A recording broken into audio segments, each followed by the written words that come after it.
Halkla ilişkilerin tanımını nasıl yapıyorsunuz? Halkla ilişkilerin görev ve sorumlulukları nelerdir? Bu sektöre girecek ya da hiç bilmeyenler için sizden tanımını rica edebilir miyiz? Halkla ilişkilerin tanımıyla başlayacak olursak eğer Evet, genel bir tanımlamayla kuruluşların müşteri, iş gören, ortak gibi özel gruplar, resmi çevreler ve geniş anlamıyla halkla bağlar kurup geliştirerek kendisini çevresine konumlandırma, topluma tanıtma çalışmalarına, kamuoyundan da gelen tepkileri değerlendirerek tutumuna yön verme amacıyla girişte planlı çabalardır diyoruz. Burada çift yönlü simetrik iletişimden söz ediyoruz, olumlu imajdan söz ediyoruz. Hedef kitlemiz olan halkın aslında halk sözcüğünün halkla ilişkilerde bilinen anlamında kullanılmadığından söz ediyoruz. Ve evet, bunun uygulayıcıları arasında işte halkla ilişkiler uzmanının görevi sorumluluklarını açmadan önce de burada hep bir rol kavramından söz ediyoruz. Roller evet, biliyoruz hem gündelik yaşamımızda hem de mesleki yaşamımızda var olmakla birlikte bireylerin mesleklerine bağlı olarak sahip oldukları görev ve sorumlulukları.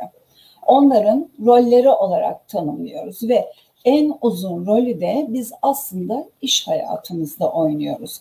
Halkla ilişkiler uzmanlarının sorumluluklarına gelecek olursak da kamuya, halka enformasyon verilmesi, tutum ve davranışları biçimlendirme, hedef kitlenin ikna edilmesi, tutum ve davranışları biçimlendirmek için hedef kitlenin ikna edilmesi, bir kurumla paydaşları arasında uyum yaratma çabası olarak tanımlıyoruz ve buna göre de halkla ilişkiler uygulamacılarına bilgi verme, ilişki kurma, ikna etme, uyum sağlama rolleri yüklüyoruz. Rol evet. kavramını bu yüzden açıyoruz ve halkla ilişkiler uzmanlarını bir görüşün savunuculuğunu üstlenen ve topluluğu biçimlendiren, harekete geçiren bu tip rollere de sahip olduklarını ifade ediyoruz. İşte topluluklar inşa etmeye yönelik bir güçleri olduğunu, bir görüşün savunucusu olabileceklerini ifade ediyoruz. Burada da hemen Mustafa Kemal Atatürk'ten örnekler veriyoruz. Mustafa Kemal Atatürk bir halkla ilişkiler uzmanıydı ve nasıl tanımlıyoruz onu, neden şu ana kadar Mustafa Kemal Atatürk bir halkla ilişkiler uzmanı olarak anılmadı, biz bunu niye anlatıyoruz? Çünkü çok zor bir görevi üstleniyorsunuz ve zorda kaldığınızda Mustafa Kemal gibi düşünün diyoruz.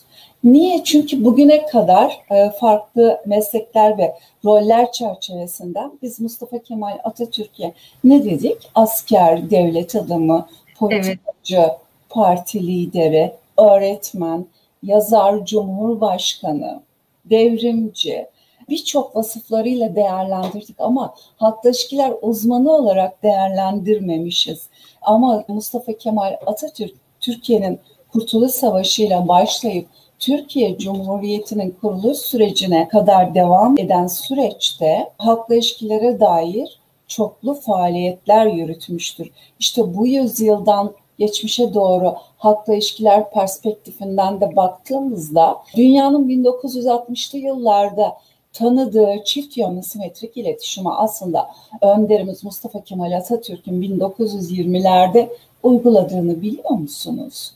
Kurtuluş Savaşı'nda ve Anladık hocam. devrim yıllarında, evet, Kurtuluş Savaşı ve devrim yıllarında, bakın 1920'lerde vermiş olduğu mesajlar, birlik ve beraberlik üzerine, 1930'larda vermiş olduğu mesajlar, ekonomiyi düzeltmek amacıyla halkın görüşünü almak ve onlara olanı biteni anlatmak amacıyla olduğunu ifade ediyoruz ve bütün bu çalışmaları da aslında Atatürk'ün söyle ve demeçleri üzerine bir durum çalışması adı altında çalışma yapan Yaşar Üniversitesi doçent ve doktora öğrencisi Özlem Ali Kılıç Ezgi Saatçioğlu'nun Dergi Park'ta yayınlamış olduğu bir araştırma yazısından ortaya çıkartıyoruz. Bu konuda bu kaynakları araştırmanızı ve Mustafa Kemal Atatürk'ün gerçekten de bir halkla ilişkiler uzmanı olduğu konusunda bilgi almanızı dileriz Dergi Park'tan ve bu Özlem Ali Kılıç hazırlamış olduğu araştırma yazısından. Halkla ilişkiler uzmanlarına bilgi verme, ilişki kurma,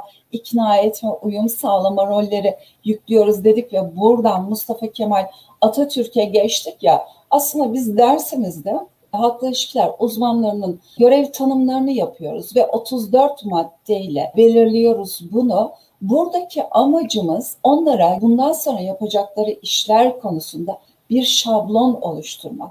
Görev tanımları bütün meslek hayatım boyunca çok önemsediğim bir kavramdı ve görev tanımlarıma titizlikle bağlı çalışırdım. Altlarını çizerdim, çıkarır dosyaya koyardım ve altlarını çizer tek tek ne yapmam gerekiyor, neye kendimi hazırlamam gerekiyor şeklinde hedef belirlerdim çalışma hayatımda. Burada da öğrencilerimi, katılımcılarımın bu konudaki farkındalıklarını arttırmaya çalışıyorum. Hem sorumlulukları anlatırken hem de görev tanımlarını verirken örneğin diyoruz ki yönetimin zamanın göstergelerini doğru okumasını ve değişimi kurallarına uymasına yardımcı olur derken bir soru soruyoruz katılımcılarımıza. Diyoruz ki bir sonraki teknolojik devrim ne olacak? Teknolojik devrimden ne anladığımızı ifade ediyoruz.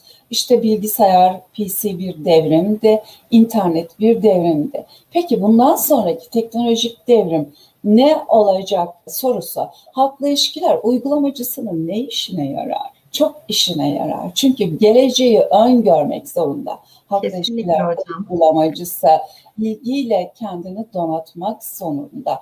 Yeni iş modellerini öğrenmek zorunda. Geleceği yorumlayabilmek zorunda. Bir sonraki maddede de şöyle bir şeyimiz var. Yine o 34 maddenin içinde gelecekteki eğilimleri çözümlemek ve sonuçlarını tahmin etmek, yönetimin zamanın göstergelerini doğru okumasını ve değişimin kurallarına uymasına yardımcı olmak. Bakın bunların ikisi teknolojiyle ilgiliyken bir başka maddede de finansal iletişimin planlanması, yön çizilmesi, koordinasyon ve uygulamaları diyoruz ve bize ne alaka finansal iletişim demeyin diyoruz. Çünkü öğrenmek zorundasınız. Bütçe oluştururken o bütçede bilançoyu okumayı biliyor olmanız gerekiyor. Bütün bu disiplinlerin okur yazarı olmanız gerekiyor diyoruz katılımcılarımıza ve kurum örgütsel işlevleriyle hukuk, insan kaynakları, mühendislik, üretim, bütün bu departmanlarla etkin bir işbirliği içinde olmak diye bir maddemiz var. Burada da yine farklı disiplinleri öğrenmeniz gerekiyor. Yalnızca teknolojiyle de yetinmemeniz, kendinizi çok geliştirmeniz gerekiyor diye vurguluyoruz ve görev ve sorumluluklarını yalnız bunlarla sınırlamıyoruz. Tabii ki zamanın değişen ölçütlerine göre görev ve sorumlulukları da değişecektir. Yalnızca iletişim kurma, bilgi verme, analiz yapma, yorum yapma gibi bütün bu özelliklerin, görevlerin dışında zamanı yakalayabilmek için çok donanımlı olmaları gerektiğini vurguluyoruz.